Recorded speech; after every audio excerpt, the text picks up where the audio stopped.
Bismillah walhamdulillah wa salatu wa salam ala rasulillah wa ala alihi wa sahbihi wa man ittaba'a huda amma ba'du fa. Concernant ces assises sur les règles du jeûne, ce ne seront pas des assises qui traiteront de l'explication d'un livre sur les règles jurisprudentielles du jeûne, puisque ceci a déjà été fait et c'est quelque chose qui est connu, mais plutôt je passerai quelques minutes comme cela. Il reste à peu près un peu moins de 15 minutes aujourd'hui.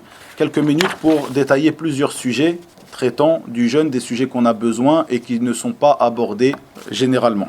Concernant le jeûne, ayyuhal ikhwa, pour introduire, on dira que le jeûne c'est l'adoration d'Allah tabaraka wa ta'ala par le délaissement de la nourriture, la boisson et les envies de l'apparition de l'aube au coucher du soleil. Ceci est connu. Ça c'est la définition du jeûne dans Al-Fiqh. Délaisser la nourriture, la boisson et les envies de l'apparition de l'aube au coucher du soleil. L'apparition de quelle aube? Nous avons deux aubes, comme l'a dit le prophète sallallahu alayhi wa sallam. Tfadal akhi. Hein? Ahsant, l'aube véridique. Le prophète sallallahu alayhi wa sallam il dit Al-fajru fajran. Le fajr, il est de deux sortes. Il y a deux fajr. Nous avons l'aube véridique, al-fajr as-sadiq, al-fajr al-kadhib. L'aube véridique et l'aube fausse ou menteuse. Je vais y revenir. Comme vous le savez, as-siyam a été prescrit en l'an 2 de l'hégire.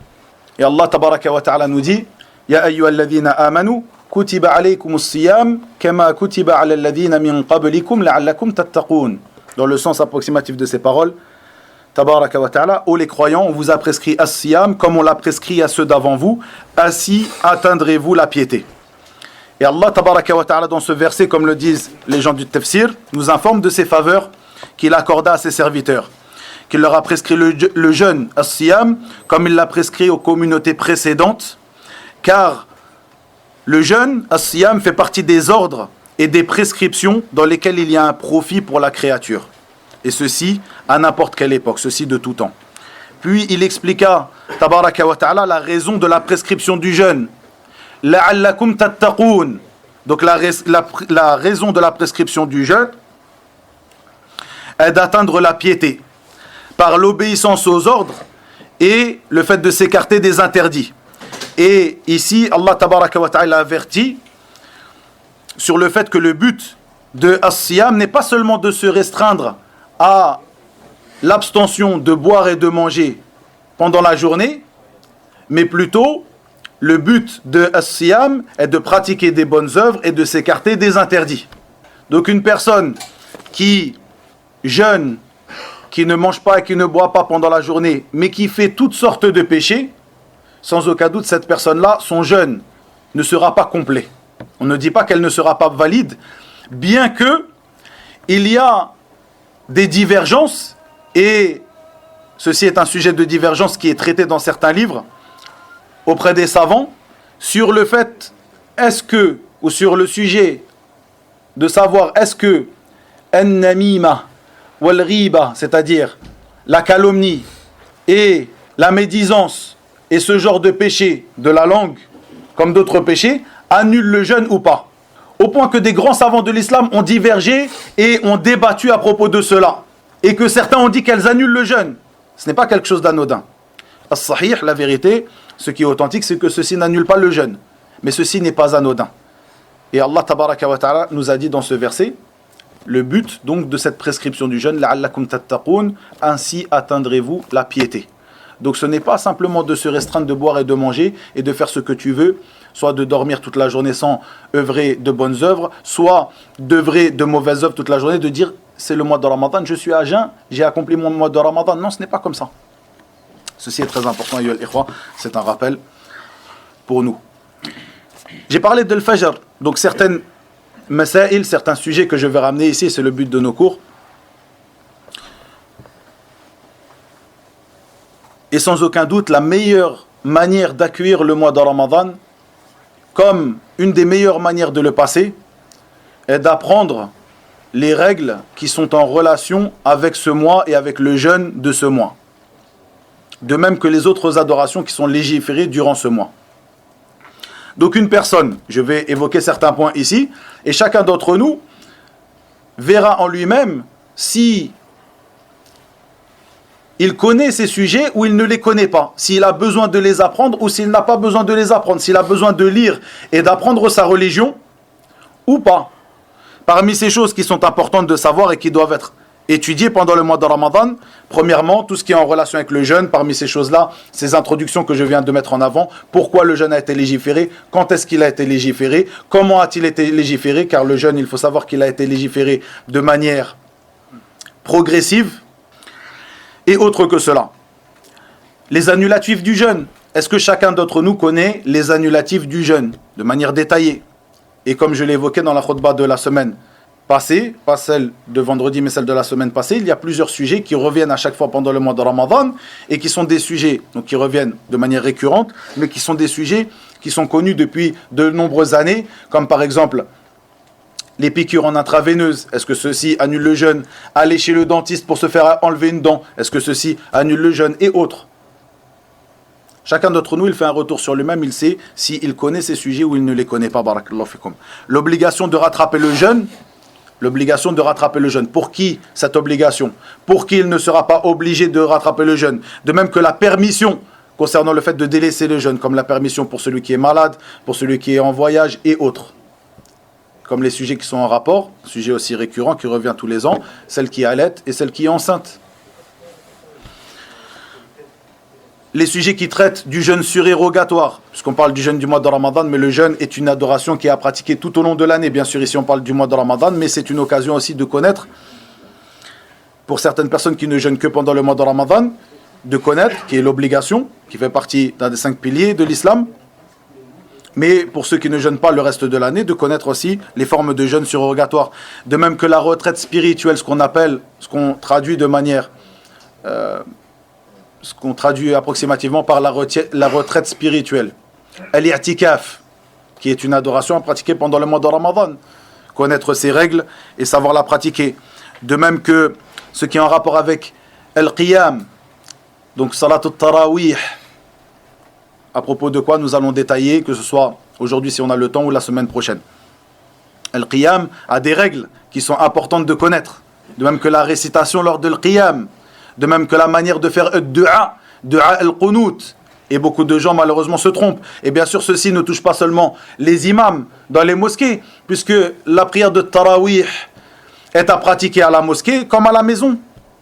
Le prophète Mohammed sallallahu alayhi wa sallam a pratiqué la prière de Tarawih 3 nuits. Et tout le reste du mois de Ramadan, il l'a pratiqué dans sa maison avec sa famille.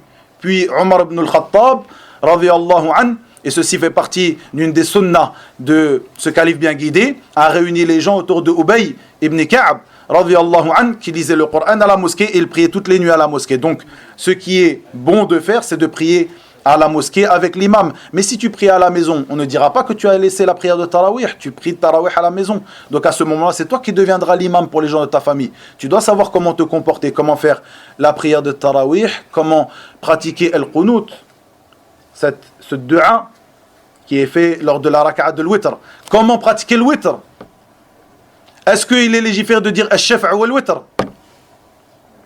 Al-shafa' en arabe, qu'est-ce que c'est? Puisqu'on parle de al-shafa'a. Al-shafa'a, ça vient de shafa'. On a parlé dans le sunnah de shafa'a. Ça vient de shafa'. Al-shafa', c'est le père. Et al-witr, l'impair. Donc il n'est pas légiféré d'appeler les deux raka'at, de leur donner ce nom, al-shafa', puis après le witr. Ceci n'est pas légiféré. On ne connaît pas une prière qui s'appelle al-shafa'. Plutôt si tu l'appelles comme cela pour la désigner ou lui donner cet adjectif qualificatif qui est une prière paire.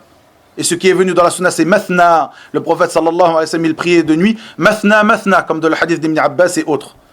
Mathna, mathna, 2 par 2. Mais shafa', on ne connaît pas une prière qui s'appelle shafa'. Certains imams qui se lèvent qui disent shafa' wal witr. Rahimakumullah. Non. El witr, il était pratiqué d'une certaine manière. Soit en nombre de rak'at. Ceci, nous l'étudierons dans les cours prochains, Inch'Allah ta'ala, pour détailler. Ce sont des choses qu'il est important de savoir, puisque c'est une adoration qu'on pratique tous les jours. Si on est ignorant d'une adoration qu'on pratique tous les jours, quel bien il y a dans notre communauté? Une communauté qui pratique comme pratique les gens du livre. C'est un rappel que je me fais à moi-même et à vous, barakallahu fikum, les gens du livre, comme il est rapporté dans le tafsir de Surat al-Fatiha, غير المغضوب عليهم ولا الضالين. Ces deux sortes de personnes, ceux qui ont encouru la colère d'Allah Azza wa Jal et les égarés, al-Yahoud wa al-Nasara. C'est les juifs qui ont eu la connaissance et qui n'ont pas pratiqué, et les chrétiens qui ont pratiqué sans connaissance. Les gens qui pratiquent, si tu leur poses des questions sur leur religion, ils ne connaissent rien. Il ne faut pas que les musulmans ressemblent à ces gens-là. Nous avons été interdits de ressembler à ces gens-là. Donc à partir de là, il nous convient d'apprendre notre religion avec les preuves, pas avec ce que la personne a dit, ce que l'imam il a dit. C'est pour ça qu'une personne qui te parle sans preuve, cette personne-là, tu peux lui demander les preuves. Ceci n'est pas un manque de respect envers lui. Plutôt, c'est quelque chose qui t'aidera toi-même dans ta religion. De même que les règles touchant à l'Eid, la prière de l'Eid, le nombre de jours de l'Eid. Eid al-Fitr n'est pas de 3 jours. Chose qui est connue chez beaucoup de gens. Eid al-Fitr est de 3 jours, l'Eid est de 3 jours. Et ceci dans beaucoup de pays. Eid al-Fitr, c'est un seul jour. Toutes ces règles que nous allons aborder, donc je ne vais pas aborder ici les règles que j'ai évoquées, mais simplement des passages, des sujets dont nous avons besoin. Le premier sujet, et je terminerai donc ce sujet, je vais l'aborder rapidement en introduction à cette série de cours, et ensuite je vous parlerai avant al-Iqama de la différence entre les deux sortes de fajr. Des deux sortes de fajr, comme on l'a dit. Le prophète sallallahu alayhi wa sallam dit al-fajru fajran. Le fajr est de deux sortes. Le premier de ces sujets est ce qui est en relation avec l'étude de la science pendant le mois de Ramadan. Rapidement, ayyuhal ikhwa, il est connu chez beaucoup de gens que l'étude de la science n'est pas une chose à pratiquer pendant le mois de Ramadan. Certaines personnes, même parmi des étudiants en sciences, disent pendant le mois de Ramadan, on se consacre à la lecture du Coran et à la prière et au jeûne. Et dans cela, c'est-à-dire ils disent pendant le mois de Ramadan, nous nous consacrons à l'adoration. Et par cela, on comprend qu'ils sortent l'étude de la science de l'adoration. Alors que l'étude de la science fait partie des plus grandes adorations. L'étude de la science dans notre religion fait partie d'une des plus grandes adorations. Et il rapporte dans cela plusieurs athars qui sont rapportés de l'imam az-Zuhri, Muhammad ibn Shihab, Muhammad ibn Muslim, ibn Ubaydillah, le Ma'rouf ibn Shihab, az-Zuhri, rahimahullah ta'ala, où ce dernier, il est rapporté de lui qu'il délaissait l'étude de la science. De même que de l'imam Malik, et ceci est connu, que l'imam Malik fermait le Muwatta, son livre, son recueil de hadith, il le fermait et il délaissait l'étude de la science pendant l'étude de la science et l'enseignement de la science pendant le mois de Ramadan. Et autre que cela, il faut savoir de manière résumée que ceci est rapporté avec des chaînes de transmission qui ne sont pas authentiques. De l'imam Malik, de l'imam Zuhri, de l'imam Sufyan et autres que eux. Plutôt ce qui est rapporté avec des chaînes de transmission authentiques. Nous qui sommes la communauté de la chaîne de transmission, Ummatul Isnad, qui ne prenons pas une information si elle n'est pas vérifiée. Ce qui est rapporté, c'est que ces derniers, au contraire, incitaient à l'étude de la science pendant Ramadan et en dehors de Ramadan. Et parfois, certains d'entre eux incitaient à l'étude de la science, plus encore pendant le mois de Ramadan, car c'est un mois où les œuvres sont multipliées. Et sans aucun doute, la meilleure des œuvres, comme le disait l'imam Shafi'i, Talabul ilm afdal min salatin nafila. L'étude de la science est meilleure qu'une prière surérogatoire. Donc qu'en est-il de une des meilleures adorations pendant un mois où les bonnes actions sont multipliées? Et l'imam Malik fait partie de ceux, rahimahullah ta'ala, qui incitaient l'étude de la science et qui réprouvaient, réprimandaient ceux qui voulaient et qui incitaient à délaisser la science pendant le mois de Ramadan. Ceci, pour ce sujet, je vous donne juste la différence ici entre les deux sortes de fajr et on fait al-iqama, barakallahu fikum. Ceci est très important, ayyuhal ikhwa. Le fajr, le prophète sallallahu alayhi wa sallam a dit, le fajr est de deux sortes. Et donc ce fajr qui est de deux sortes, on a le fajr al-sadiq, le fajr qui est véridique, et le fajr al-kadhib, celui qui est faux, qui est mensonger. Si tu pries la prière de l'fajr à l'heure du fajr mensonger, tu n'as pas prié la prière de l'fajr. Et ceci nous aide à parler d'un sujet que l'on traitera bientôt, comme vos frères de la mosquée m'ont demandé de traiter ce sujet un de ces jours, à propos de l'heure de l'fajr qui est donnée ici. Plusieurs personnes qui se plaignent, certains disent qu'il est trop tôt, certains disent qu'il est trop tard, etc. Donc ça, on en parlera un peu plus en détail un de ces jours, et ceci est très important. Écoutez bien cela. Le prophète sallallahu alayhi wa sallam a dit donc qu'il y avait deux fajr, deux sortes de fajr. Si tu pries à l'heure du premier fajr, tu n'as pas prié le fajr. Ce qu'on appelle le fajr al-kadhib. Quelles sont les différences entre ces deux fajr? Est-ce que quelqu'un ici les connaît? Nous prions tous la prière de l'fajr, walillahi alhamd. Allah tabaraka wa ta'ala nous dit dans le Coran, Inna as-salata kanat 'ala al-mu'minina kitaban mawquta, à des heures précises.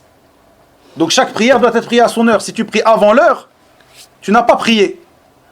L'importance de savoir quelle est véritablement l'heure de l'fajr. Est-ce que vous savez, ayyuha al-ikhwa barakallahu fikum, quelle est l'heure de l'fajr? Qui d'entre vous connaît l'heure véridique de l'fajr? L'importance de cela se trouve lorsque nous regardons nous-mêmes, est-ce que nous connaissons réellement les règles d'une adoration que nous pratiquons tous les jours. Al-Fajr est de deux sortes. Al-Fajr est de deux sortes. Donc la différence qu'il y a entre ces deux, comme il est venu dans les ahadiths rapportés du prophète sallallahu alayhi wa sallam, je vais juste vous évoquer ici les trois différences et on fera l'iqama de salah. Ces trois différences, apprenez-les. Car quand tu te trouves en voyage, bientôt c'est l'été, certains d'entre nous vont rentrer fil bilad, sur la route, tu n'as pas de mosquée. Comment tu sais que c'est l'heure de l'Fajr? Comment tu sais que c'est le kadhib et pas sadiq? Et vice versa. Tu t'arrêtes sur l'aire d'autoroute. Comment tu sais? Sachez que s'il y a deux sortes de Fajr, c'est que les deux sont proches et il faut savoir faire la différence. Ceci est donné à tout à chacun. À quel moment? Au moment où il aura connu la différence entre ces deux-là. Pas à tout à chacun. On n'a pas besoin d'être un savant qui a le Coran en entier, qui connaît la Sunna en entier pour savoir la différence entre les deux sortes de Fajr. Mais simplement d'avoir appris ces différences à la lumière des textes du Coran et de la Sunna. Comme il est venu dans la Sunna, Al-Fajr al-Kadhib, le faux Fajr. Il y a entre ces deux-là trois différences. Le faux Fajr est celui dont nous voyons une lumière qui se répand de manière verticale dans le ciel. Une lumière comme la lumière de l'aube. Comme la lumière de l'aube de manière verticale. Comme il est venu dans le hadith, Kadhanab as-sirhan. As-sirhan, c'est le loup. Comme la queue du loup. La queue du loup, qui est un petit peu comme cela.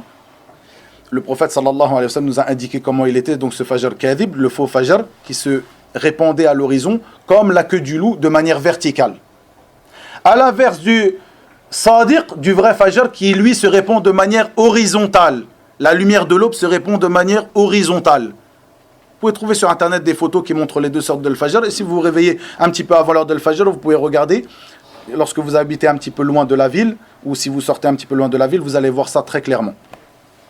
Chose qui montre que ce n'est pas quelque chose qui est précis à certaines personnes, les ulama, qui peuvent voir la différence entre les deux sortes de l'Fajr. Ceci est donné à tout le monde, une fois que tu as appris ces règles-là. La deuxième différence entre les deux, le fait que le faux Fajr, le Fajr mensonger, après qu'il y a cette lumière qui est verticale, qui a apparu, l'obscurité revient. Comme s'il n'y avait pas eu de lumière. L'obscurité revient. Puis environ 20 minutes, voire 30 minutes après, commence le Fajr véridique, cette lumière qui vient de manière horizontale et dont l'obscurité ne revient pas, plutôt cette lumière ne fait qu'augmenter jusqu'à la levée du soleil. La troisième de ces différences est que le Fajr mensonger est un Fajr dont nous voyons, même avec l'apparition de cette lumière verticale, nous voyons encore l'ensemble des étoiles qui brillent dans le ciel. À l'inverse du Fajr véridique, dont à l'apparition de cette lumière verticale, de cette lumière horizontale, les lumières commencent à s'éteindre les unes après les autres et il ne reste des lumières après l'apparition de l'Fajr as-Sadiq que les étoiles qui brillent, comme l'étoile du berger qui est la planète Ahsant Vénus, barakallahu fik, Az-Zuhara. Ceci sont les trois différences. Et comme je l'ai dit, bientôt c'est les vacances, certaines personnes seront sur la route. Si tu pries à l'heure de l'Fajr al-Kadhib, du Fajr mensonger, tu n'as pas prié. Ta prière n'est pas valide. Tu as prié avant l'heure. Faites bien attention à cela. Et ceci nous aidera à comprendre lorsque j'expliquerai dans les jours prochains, Inch'Allah, la divergence ou la différence qu'il y a entre les heures de prière pour la prière de l'Fajr. Barakallahu fikum wa ila huna wa billahi tawfiq wa sallallahu wa sallam wa baraka ala nabina Muhammad walhamdulillahi rabbil alamin.